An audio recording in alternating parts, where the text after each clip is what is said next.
A little bit of resolve, Foo Fighters frontman Dave Grohl sang on Disc 1, Track 8 of the album In Your Honor, is what I need now. He first sang the words in 2005, quite brilliantly, I may say, Mr. Grohl.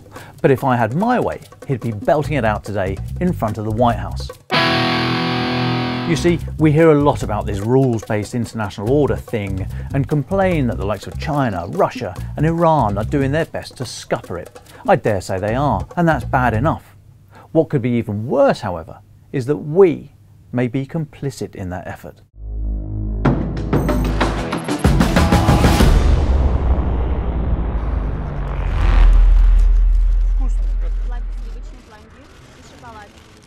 First off, what am I talking about? A question I'm often asked with increasing irritation. The term rules-based international order wasn't really used until after the end of the Cold War, but is generally taken to mean the institutions and norms of international behaviour established after the Second World War, particularly as they relate to the United Nations. It is said to encompass rules that protect sovereignty, preserve peace, curb excessive use of power and enable international trade and investment. Who wouldn't want some of that?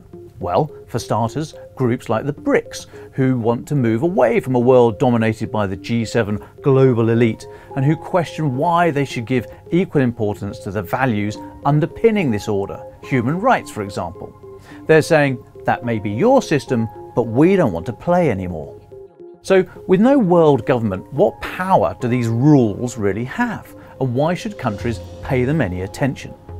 All valid questions, to which the answer is, well, in an imperfect world, and having seen the horror we can inflict on ourselves in the absence of any effort to curb the worst excesses of mankind, we've got to try something.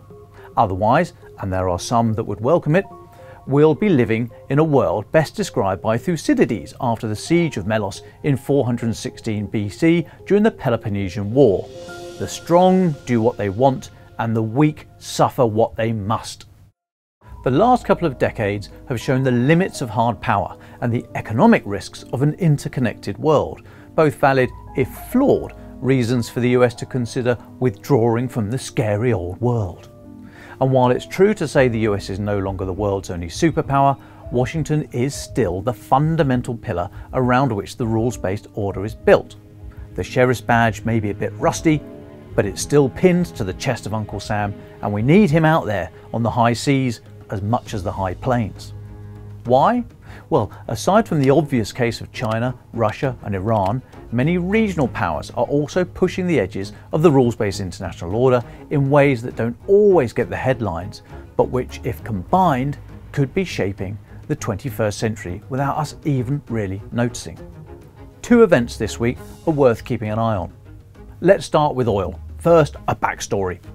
After the energy crisis in the early 1970s, the US established the Strategic Petroleum Reserve, a vast stockpile of about 714 million barrels worth of emergency crude oil to reduce the impact of supply reduction.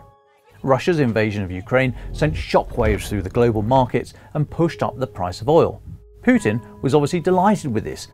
Even though he's turned his country into little more than a cheap filling station for China and India, a high oil price does bring in much needed cash for his war in Ukraine.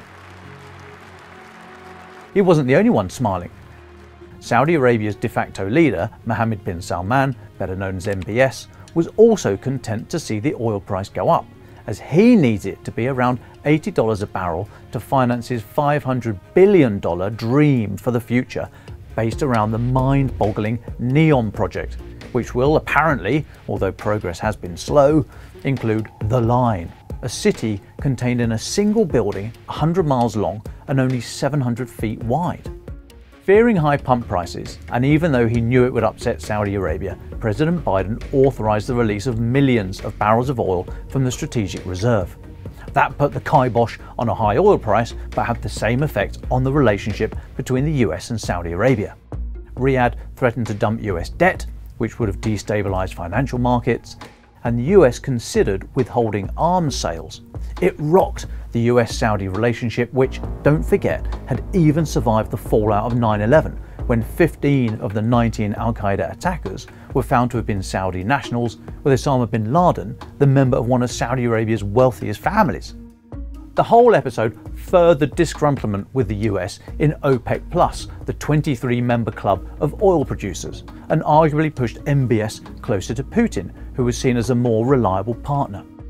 It also dented the dollar's position as global reserve currency, a massive expression of soft power. If America doesn't care about us, they wondered, why should we settle trades in dollars?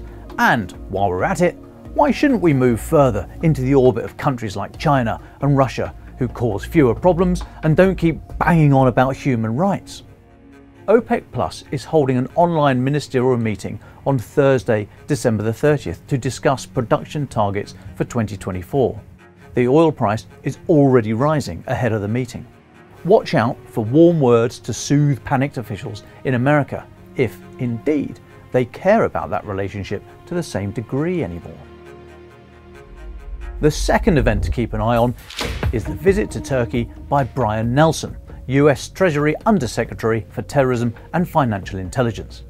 On their website, the US Treasury Department euphemistically said Mr. Nelson will discuss efforts to prevent, disrupt and investigate trade and financial activity that benefit the Russian effort in its war against Ukraine.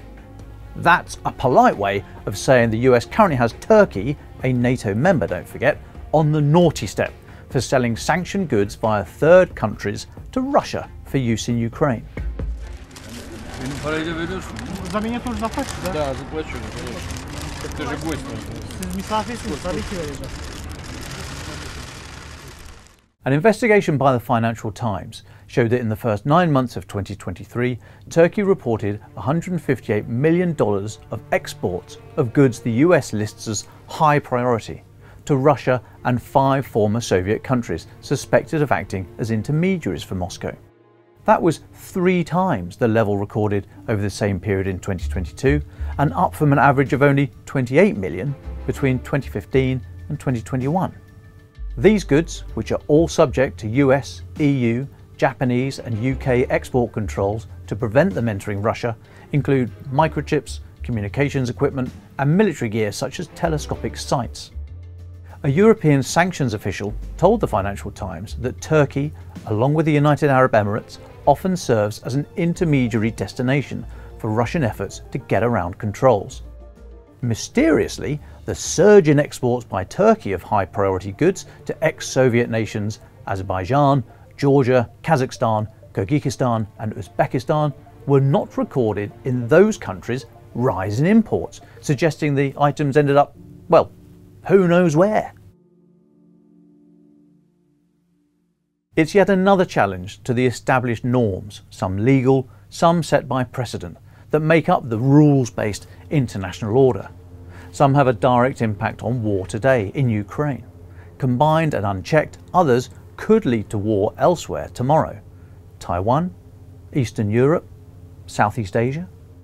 China, Saudi Arabia, Turkey, the UAE and other smart folk are playing 3D chess to challenge US global leadership and the post-Second World War institutions and norms. They won't collapse in the short term, of course, but China in particular works to a different timetable. Think 50 or 100 years. So if we think the post-Second World War systems and institutions have run their course and can be allowed to drift into history, fine. There are plenty of other countries, like China, who are willing to champion a new global model. But many countries, in Southeast Asia for example, still look to the US for leadership, but may choose to enter China's orbit as the lesser evil compared to disinterest and mixed messaging from Washington. Talking of Southeast Asia, does the US consider the relationships there to be on equal and broad terms, or seen only through the lens of security as a means of containing China, and loaded in Washington's favour accordingly? The White House is hot on security, less so on trade. Donald Trump ditched the Trans-Pacific Partnership trade deal, and Joe Biden has pretty much done the same to its much watered-down successor, the Indo-Pacific Economic Framework for Prosperity. These things don't go unnoticed by friend or foe. Balk at confronting these challenges and the message will be sent far and wide that the values we say we care about so much aren't actually that important to us. The pushback needs to start with the defeat of Russia in Ukraine.